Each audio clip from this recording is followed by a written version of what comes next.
Hello বন্ধুরা, good morning. Papai Sonai lifestyle ব্লগে তোমাদের অনেক স্বাগতম আর অনেক ভালোবাসা জানিয়ে আজকের ব্লগটা শুরু করছি। কেমন আছো তোমরা? আশা করছি তোমরা খুব খুব খুব ভালো আছো আর আমিও খুব ভালো আছি। আজকে 16ই নভেম্বর, শনিবার। আর অনেকটা সকালেই ঘুমটা ভেঙে গেছে 5টায়। তারপর ছেলেটাকে স্কুলে পাঠাবো বলে একটুখানি শুয়েছিলাম। কি বলো তো, 5টায় উঠে কোনো লাভ নেই। মোটামুটি তোমার 6টার দিকে উঠে ছেলেটাকে ছেড়ে তারপর কাজে হাত দিলেই হবে। কিন্তু ঘুম থেকে উঠলাম, উঠে ছেলেকে রেডি করছি। আর সিজন চেঞ্জ তো, ছেলেটা ছোটো ছেলেটা তো খুবই ছোট, তোমরা তো দেখো। হচ্ছে ওই গাগুলো হচ্ছে বমি পাচ্ছে। আর এরকম আগে একদিন হয়েছিল, বাড়িতে বলেনি, স্কুলে গিয়ে বমি করছে, আবার ফিরিয়ে আনতে হয়েছে। বারবার কি কারোর ভালো লাগে? আর ওরও তো হয়রানি, বলো না? ওই জন্য আজকে স্কুলটায় গেল না। দিয়ে দেখলাম যে স্কুলে গেল না, এসে একবারে চা বসিয়ে দিচ্ছে। কারণ সকালে ঘুম থেকে উঠে একটু চায়ের পিপাসা আমার, কেন তো আমাদের সবারই পায়। আর রান্নাঘরের জানলাটা খুলে দিলাম যাতে ফ্রেশ এয়ারটা ঘরের ভেতরে ঢোকে। আর এদিকে এঁটো বাসন কোসন সমস্ত ধোয়া মাজা করে নিচ্ছি। এই তো, মানে সকালে ঘুম থেকে উঠে রান্নাঘর থেকে দিনটা আমার শুরু হয়। আমার কেন, আমাদের সবারই, আমরা যারা হাউস ওয়াইফ।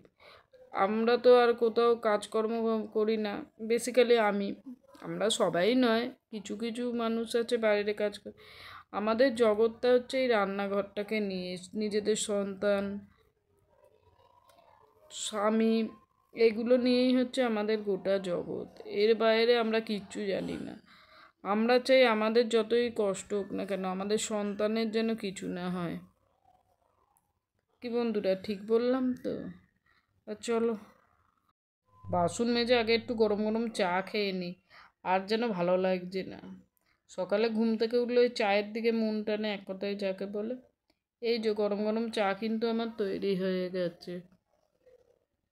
একটু গরম গরম, মানে 2 কাপ চা না খেতে পারলে ঠিক শরীরটা যেন ফ্রেশ লাগছে না। চলো আগে চা খেয়ে নিই। আমার মতো তোমাদের কার নেশা আছে, মানে ঘুম থেকে উঠে কোনো রকমের চাটা না খেলে আর যেন এনার্জি লাগে না? আমার অনেকে আছে বাসি কাজ সেরে একবারে স্নানটা সেরে, কিন্তু কি বলো তো, মানুষ হচ্ছে অভ্যেসের দাস। আমরা যেমন অভ্যেস করব, শরীর ঠিক তেমন সায় দেবে।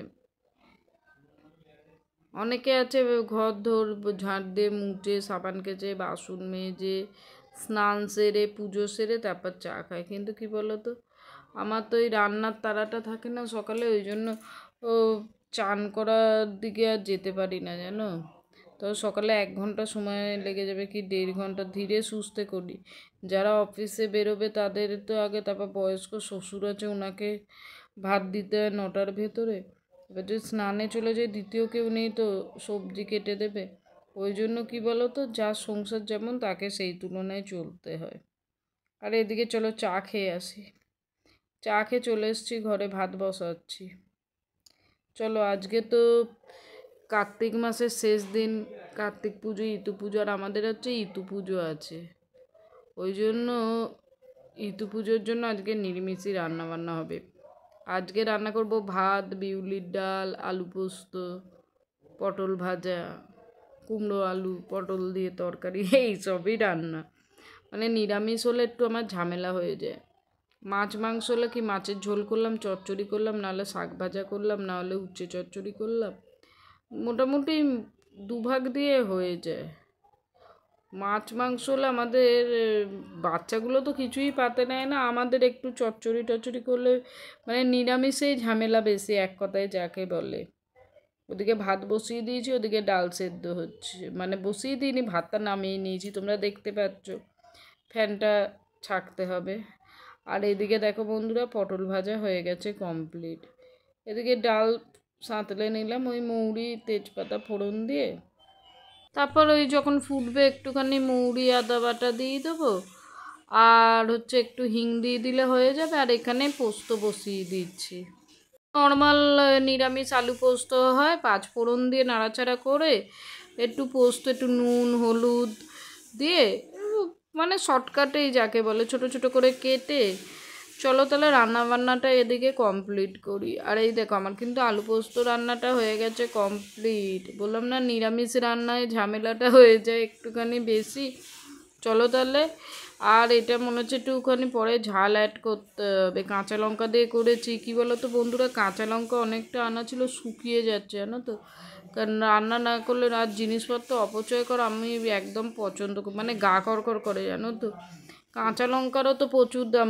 কাঁচা লঙ্কা কেন, প্রচুর প্রত্যেক জিনিসের কি দাম বলো তো। বাজারে গেলে, বাজার করতে গেলে মানুষের কান্না পেয়ে যাচ্ছে। আমি তো দোকান বাজার করি, তাই আমি জানি ভালো করে যে বাজার দোকানের কি পরিমাণে দাম বন্ধুরা।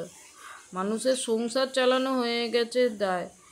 আমাদের মতো মধ্যবিত্ত মানুষেরা, মধ্যবিত্ত না, এক কথায় যাকে বলা যায় নিম্নবিত্ত মধ্যবিত্ত মানুষেরা দুদিন পর না খেতে পেয়ে মারা যাবে। যা বাজার দোকানের হাল হয়ে গেছে, মানে ছেলেপুলেদের মুখে যে একটু মাছ ভাত তুলে দেবো তাই মানে চিন্তাতে মাথা ফেটে যাচ্ছে। আমার কেন, আমার মতো সমস্ত নিম্ন মধ্যবিত্ত পরিবারের একই অবস্থা। বাজার দোকানটা দিন দিন মানে কোথায় যাচ্ছে, কি করব, কি হবে কিছুই বোঝা যায় না। তাও ওই বাঁচতে তো হবে খেয়ে দে মানুষকে, এক কথায় যাকে বলে। আর এদিকে দেখো রান্নাবান্না কমপ্লিট করেছে, আর কত বাসন পড়েছে দেখো। মানে ওই যে বাসন মেজে মেজে এক কথায় যাকে বলে আলাঝালা হয়ে গেলাম। আর এদিকে চলো গ্যাস ওভেনটা মুছে, তাকটা মুছে পরিষ্কার করে নিই। মানে সব থেকে আমার ভালো লাগে রান্নার পরে এই মোছামুছি করে নিলে না, মনে হয় নিট অ্যান্ড ক্লিন হয়ে থাকলে নিজেরই যে কোনো জিনিস দেখবে পরিষ্কার পরিচ্ছন্ন থাকলে কি বলো তো নিজেরও ভালো লাগে। লোকে হয়তো নিজের শরীরের জন্য বা সময়ের অভাবে করতে পারে না, কিন্তু পরিষ্কার পরিচ্ছন্ন সবারই ভালো লাগে। চলো অনেক কথাবার্তা বলা হয়েছে, এদিকে রান্নাবান্না কমপ্লিট, ওদিকে আবার ইতু পুজো, পুজোটাও করতে হবে বলে একটু তাড়াহুড়োতে আছি। আর একটু সকালে ভালো হতো, কিন্তু কী বলো তো এই সবাইকে খেতে দিতে দিতে একা মানুষ প্রচণ্ড দেরি হয়ে গেছে। আর বড় ছেলে পরীক্ষা দিতে হবে, টেস্ট পরীক্ষা, আজকে সেকেন্ড দিন। তোমরা একটু আশীর্বাদ করো ছেলেটা যেন ভালো করে পরীক্ষা দেয় আর জীবনে যেন বড় হতে পারে। চলো ছেলেটাকে দেখো না, তোমরা দেখে বুঝতে পারছো, বলি না ছেলের খাওয়া দাওয়া নিয়ে কী সমস্যা। তোমরা হয়তো আজকে দেখে একদম বুঝতে পারছো, সাইড দিয়ে সমানে দেখো না, এটা দেবে না ওটা দেবে না, হাত বাড়িয়েই আছে। কি বলবো বলো, সেই ছোট থেকে জবে থেকেই মানে হয়েছে।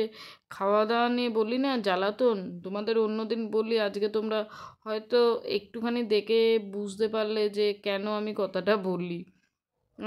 আমি তো চাইবো আমার সন্তান যেন থাকে দুধে ভাতে, সবসময় বলি, এখনও বলি। সব মায়েরাও চায়, আমি তো ব্যতীত না, আমিও তো একজন মা, আমিও চাই। ও ঘরটা ঝাঁট দেওয়া কমপ্লিট, এ ঘরে চলে এলাম, এ ঘরে বাবা শুয়েছিল তুলে দিলাম। ওই বয়স হয়ে গেলে মনে হয় বিছানাটাই মানুষের সঙ্গী হয়ে যায়, সবসময় মনে হয় যেন শুয়ে বসে থাকি, বলো বন্ধুরা। বিছানাটা ঝেড়ে নিতে হবে, না হলে আর ঝাড়ার সময় পাবো না। চলো বিছানাটা একদম ঝাঁট দিয়ে, ঘর ঝাঁট দিয়ে, ঘরটা মুছে স্নান করে পুজোটা সারতে হবে একদম। মানে কাপড়টা ছিল এই এখানে রাখা ছিল, আর ছোটো যেটা এত দুষ্টু, ওটাকে নিয়ে জানো আমরা এমন কাপড় পরি পরে খেলা করছিল। মানে দিনের পর দিন চলে যায়, হয়তো ছেলেটা একদিন বড় হয়ে যাবে, এই অগোছালো কাপড় গোছাতে হবে না, কিন্তু শৈশবটা কি আর থাকবে? এই শৈশবটা দেখতে আমার কেন, আমাদের মতো সবারই ভালো লাগে। একদিন সবই পরিপাটি হয়ে যাবে, শুধু হারিয়ে যাবে আমাদের ভেতর থেকে শৈশবটা সন্তানদের। তাহলে চলো বন্ধুরা ঘরদোর ঝাড় দিয়ে নিই, ওদিকে পুজো করবো, তাড়াহুড়ো করছি, অনেকগুলো জামা কাপড়ও কাচতে হবে। কাজ করে এক কথায় যাকে বলে মাথা খারাপ হয়ে যাচ্ছে। তাহলে আজকের ব্লগটা আর বাড়ালাম না, আজকের ব্লগটা এই পর্যন্ত শেষ করছি। তোমাদের সঙ্গে দেখা হবে নেক্সট ব্লগে। তোমরা ভালো থেকো, সুস্থ থেকো, আর মন প্রাণ থেকে চাই তোমরা যেন ভালো থাকো।